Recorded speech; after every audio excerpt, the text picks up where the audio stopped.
Brought to you by... Sometimes I feel that the found footage genre has been drained of all its creativity. That there may be no fresh water that can be drawn from this particular well. More often than not, countless new films continue to prove my fear accurate. However, now and then, some come along that do something a little bit interesting with the format. They are never exactly game-changing, but anything new is appreciated.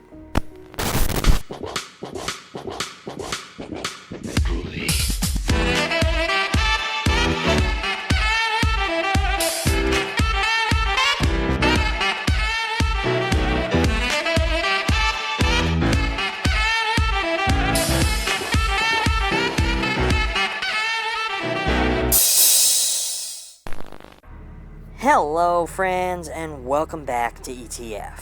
Last Radio Call is a found footage horror film that delves into the eerie and the macabre, keeping viewers on the edge of their seats with its suspenseful storytelling and bone-chilling atmosphere. Released in 2021, the film capitalizes on the particular found footage subgenre, presenting a unique and haunting tale that is sure to satisfy horror enthusiasts. The plot centers around the events that took place on July 18, 2018. Officer David Serling went missing inside the abandoned Yorktown Memorial Hospital. A year later, his wife has hired a film crew to help bring light on what really happened that night, using recovered body cam footage.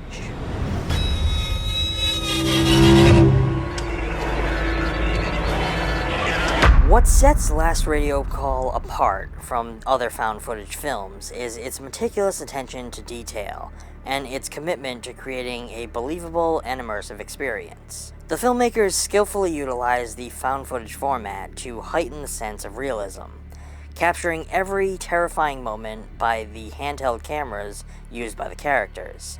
The shaky cam aesthetic adds a layer of authenticity, making it feel as though we are watching genuine footage of a terrifying event. The cast delivers tolerable performances, some even effectively portraying the mounting fear and panic that overtakes them as the supernatural events unfold. Their chemistry feels somewhat genuine at times, contributing to the film's believability.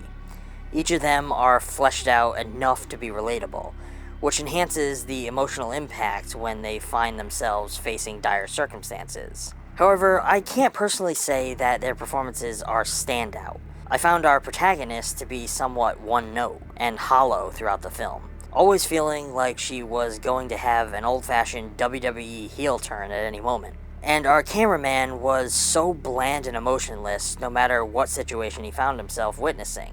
The pacing of this one is pretty well executed, gradually building tension and suspense until it reaches a fever pitch in the final act. The slow burn approach allows for the atmosphere to seep into viewers' bones, making the eventual scares all the more impactful. The film utilizes both subtle psychological horror and jump scares to keep audiences engaged throughout, maintaining an uneasy feeling that lingers. The cinematography is appropriately gritty and raw, reflecting the decaying nature of the town and the asylum that the majority of the film centers around. The use of dim lighting and shadows adds to the overall sense of dread, effectively obscuring the true nature of the threat lurking in the dark. The sound design is equally impressive, with haunting audio snippets and eerie radio frequencies serving to heighten the tension and create an unsettling ambiance. The film delves into several psychological themes that contribute to the overall horror experience, tapping into the primal human emotion of fear and paranoia. As the characters venture deeper into the abandoned property, they become increasingly aware of an unseen presence lurking in the shadows.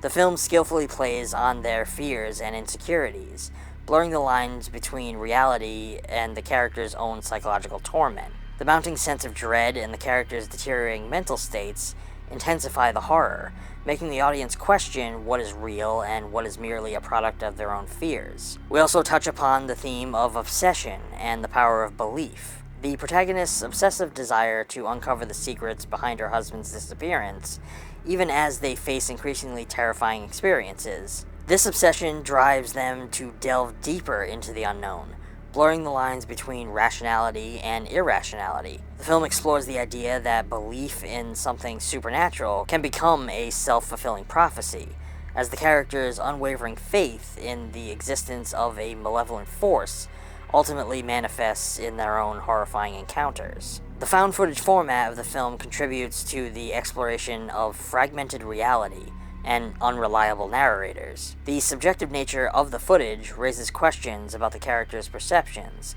and the accuracy of their accounts. As the film progresses, it becomes clear that the characters' mental states are deteriorating, leading to a distorted and unreliable portrayal of events. The audience is left to question whether what we are witnessing is genuinely supernatural or a manifestation of the characters' own fractured psyches. It also plays with some Native American folklore, utilizing legends that are often overlooked and never really given on-screen presence. While Last Radio Call excels in many aspects, it does fall into familiar horror tropes, occasionally sacrificing originality for genre conventions. The found footage style may also be a deterrent for viewers who are not fans of this subgenre, as the shaky camera work can be disorienting at times. This one just didn't do enough for me as a horror fan. It did make an effort to somewhat be original, playing with elements that we don't often see, but it wasn't enough to completely make it stand apart from the hundreds of other found footage flicks that overpopulate the genre now. This one mostly felt like it was trying to milk the mild success of The Last Broadcast and Grave Encounters. Overall, Last Radio Call is a decent and eerie horror film that successfully explores the dark realms of the supernatural. Its commitment to realism and its ability to immerse viewers in its sinister world makes it a decent entry into the genre. With its effective scares, tolerable performances, and attention to atmospheric detail, I would say this one isn't going to be a waste of time for you. One last thing to note is that I actually reviewed a short film from this same director some years back called The Cop Cam. I only realized this because a large chunk of that extremely short is actually in this film. So feel free to check out that review, I'll link it up there. I hope you go and check out this film for yourself. As always, I want you to formulate your own opinions and don't just take mine for what they are.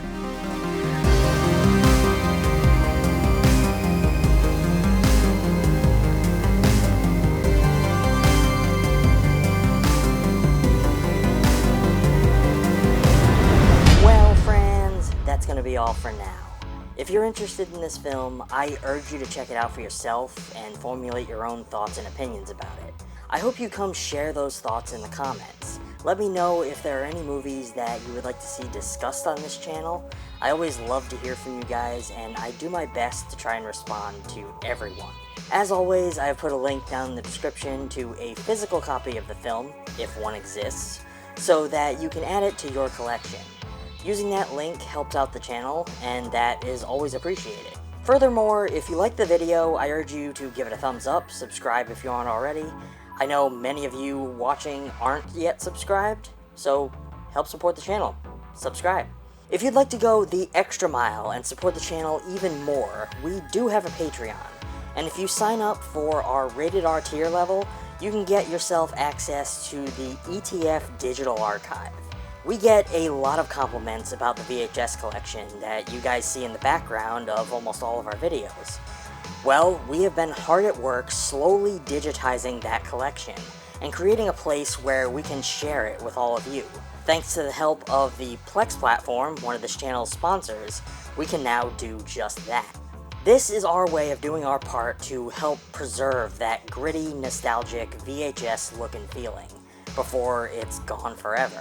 So as a special thank you for becoming a Rated R tier member, you will be added to our ETF Archive Plex server, so that you can stream our VHS collection from anywhere at any time. It's basically like having a streaming service for VHS, which I think is pretty cool. We also have a Mercari store, where you can go and get yourself a little piece of the ETF archive.